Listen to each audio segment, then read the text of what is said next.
Imagine walking through a peaceful village in the 16th century Europe on what seems like an ordinary morning. Children play in dusty streets while women tend their gardens and prepare meals for their families. The air carries the scent of fresh bread and blooming flowers. But then you hear something that makes your blood freeze, the thunderous sound of approaching hoofbeats echoing across the hillsides. Within minutes, everything these women knew about their lives would be torn away forever, replaced by a nightmare that would haunt them for decades to come.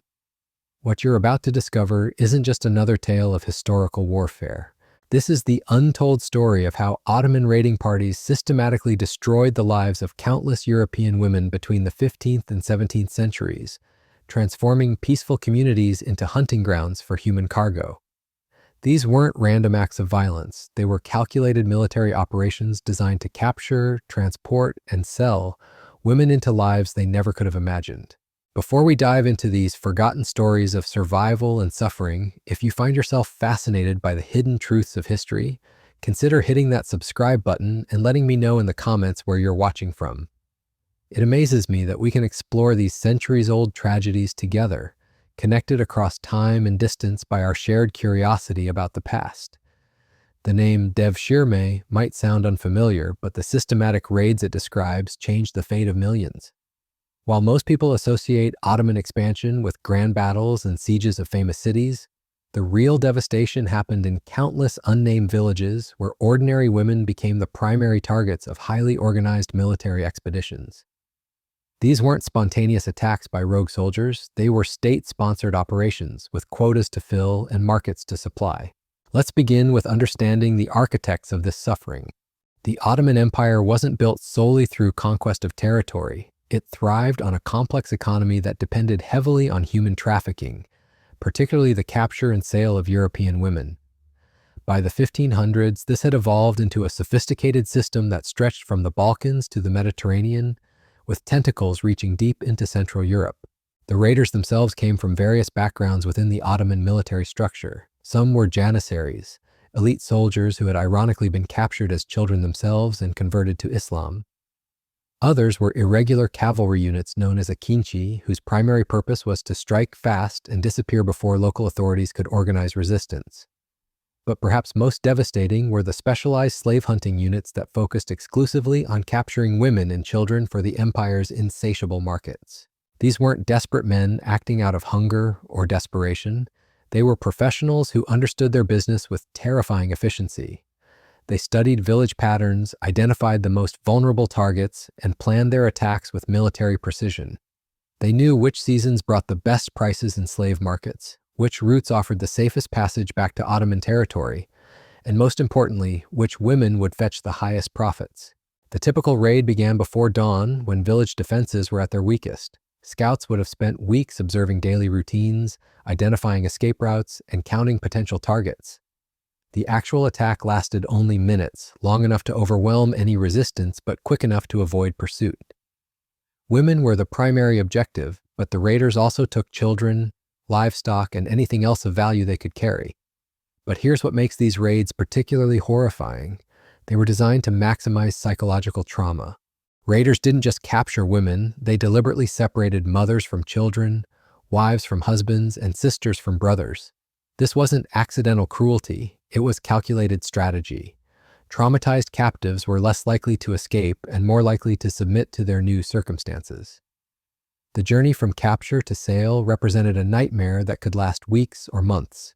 Women were chained together in long columns called coffles and forced to march hundreds of miles to slave markets in Constantinople, Cairo, or other major Ottoman cities. Those who couldn't keep pace were either killed or abandoned to die. Pregnant women faced impossible choices: maintain the brutal pace and risk losing their unborn children, or fall behind and face certain death. Along these forced marches, the systematic abuse began immediately. Women were viewed as merchandise to be tested and prepared for sale. The younger and more attractive captives received slightly better treatment, not out of kindness, but because damaged goods brought lower prices. Older women often didn't survive the journey at all, their bodies unable to withstand the physical demands combined with psychological trauma. The slave markets themselves operated with business-like efficiency that would be shocking if it weren't so thoroughly documented. Women were displayed, inspected, and sold based on criteria that reduced human beings to commercial commodities. Beauty, age, apparent health, and perceived intelligence all affected pricing. Skills like literacy, musical ability, or knowledge of languages could increase a woman's value dramatically. Different types of buyers sought different qualities in their purchases. Wealthy Ottoman households wanted domestic servants who could maintain large estates and manage complex social relationships. Military commanders purchased women to serve as companions during long campaigns. Some buyers specifically sought educated European women to serve as tutors for their children, recognizing that knowledge was valuable regardless of its source. The psychological impact on these women cannot be overstated. Within days, they went from being respected members of their communities to being property owned by strangers in foreign lands. They were forced to learn new languages, adopt new customs, and serve masters who viewed them as investments rather than human beings. Many never saw their families again, spending decades wondering what happened to children they were forced to leave behind. What makes this tragedy even more heartbreaking is how thoroughly it was normalized within Ottoman society. Slave markets operated openly in major cities, with established protocols for quality control, pricing, and legal ownership transfers. There were guilds for slave traders, regulations for market operations, and even insurance systems to protect buyers against defective merchandise. The women who survived often developed complex strategies for psychological survival. Some learned to excel in their assigned roles, gaining enough trust to achieve positions of relative influence within their new households. Others formed secret networks with fellow captives, sharing information about escape opportunities and maintaining connections to their former lives. A few managed to send messages back to their families, though such communication was extremely dangerous for everyone involved. The scope of this human trafficking operation was staggering. Conservative estimates suggest that Ottoman raids captured over 500,000 European women and children during the peak centuries of expansion. However, these numbers only tell part of the story. For every woman successfully transported to Ottoman markets, countless others died during raids or along the brutal march to captivity. Entire bloodlines were erased from European villages, leaving behind communities that never fully recovered from their losses. The economic incentives driving these raids created a self-perpetuating cycle of violence. A single successful raid could yield profits equivalent to several years of legitimate trade. Young women in their teens brought the highest prices, creating demand that encouraged raiders to specifically target villages during harvest festivals and wedding seasons when communities gathered together. The mathematics were coldly calculated. The younger the captive, the longer their potential years of service, and therefore the higher their market value. But the true horror lay in what happened after the sales. Women purchased for domestic service faced lives of endless labor in households where they had no legal protection whatsoever. They could be beaten, starved, or killed at their owner's whim with no legal consequences. Those bought for more intimate purposes endured different but equally devastating forms of abuse, forced into relationships they could never escape, and bearing children who would never know their European heritage. The psychological warfare extended beyond individual trauma to entire communities. Ottoman commanders understood that news of raids spread faster than their armies could march. Stories of captured women created terror that paralyzed resistance before battles even began. Villages would sometimes surrender immediately upon seeing raiders approach, hoping that cooperation might protect their women and children from the worst abuses. European governments proved largely powerless to stop these systematic kidnappings. The Ottoman military machine was too sophisticated, too mobile, and too well funded by the profits from human trafficking. Local militias were no match for professional slave hunting units equipped with the finest weapons and horses. Even when communities successfully repelled individual raids, the raiders simply moved to more vulnerable targets.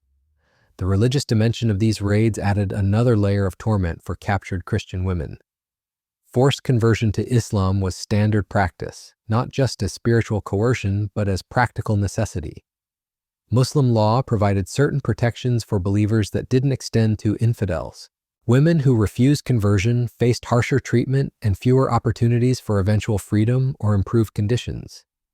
Some women discovered that strategic conversion could provide pathways to survival or even advancement. The Ottoman system, for all its cruelties, offered certain opportunities for clever individuals to improve their circumstances. A few exceptional women managed to gain significant influence within their new households, becoming trusted advisors or even achieving positions where they could help other captives. But these success stories were rare exceptions that highlighted rather than diminished the suffering of the vast majority. The impact on European families left behind was equally devastating. Husbands searched for years trying to trace their wives' whereabouts, often bankrupting themselves, paying informants and guides who promised information about distant slave markets.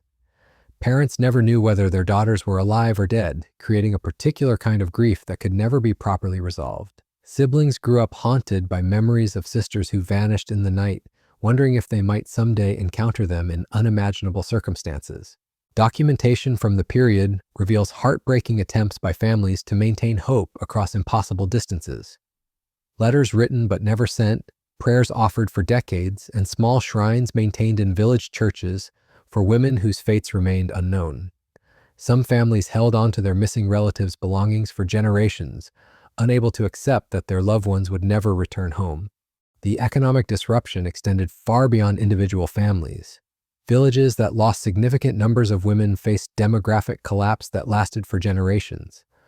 Marriage patterns were disrupted, birth rates plummeted, and traditional crafts died out when the women who practiced them disappeared overnight. Some communities never recovered their pre-raid populations, slowly withering away as survivors moved elsewhere seeking safety. European chroniclers of the time struggled to convey the scale of this human catastrophe. Their writings reveal frustration with audiences who couldn't grasp how systematic and widespread the kidnapping had become. These weren't isolated incidents that could be dismissed as unfortunate accidents of war. They represented a fundamental assault on European civilization that continued for centuries.